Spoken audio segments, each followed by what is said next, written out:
আমার মিসেসের গাইনোর প্রবলেম ছিল। আমরা অনেক জায়গায় দেখিয়েছি।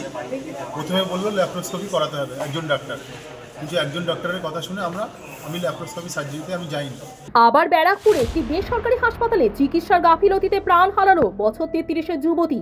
ব্যারাকপুর বেসরকারি হাসপাতালে টেকনো গ্লোবাল হসপিটালে অপারেশন করতে গিয়ে চিকিৎসার গাফিলতিতে প্রাণ হারায় বছর 33-এর দত্তপুকুর 2 এর বাসিন্দা তায়াসুন খাতুন।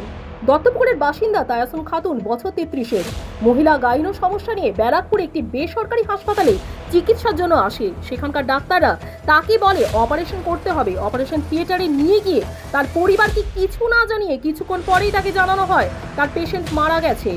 এরপরেই পেশেন্টের বাড়ির লোক হাসপাতাল কর্তৃপক্ষ এবং ডাক্তারকে চেপে ধরে যে ভুল চিকিৎসার জন্য বাড়ির লোক মারা যায়। যদিও উত্তপ্ত পেশেন্টের বাড়ির লোককে সামলাতে আসেন টিটাগড় থানার পুলিশ বাহিনী, কিন্তু এখনো তারা সুবিচার পেল না।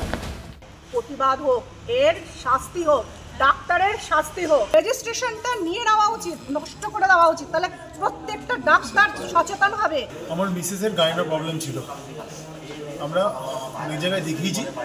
প্রথমে বললো ল্যাপ্রোস্কোপি করাতে হবে একজন ডাক্তার, কিন্তু একজন ডক্টরের কথা শুনে আমি ল্যাপ্রোস্কোপি সার্জারিতে আমি যাইনি। ডক্টরের নাম ডক্টর মনোজিৎ চ্যাটার্জি, ওনার সঙ্গে আরেকজন সার্জন ছিলেন।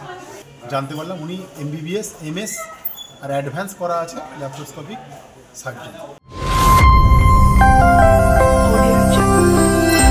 আপনারা দেখছেন চ্যানেল 24/7। TRP নয়, খবরের সত্যতাই আমাদের লক্ষ্য।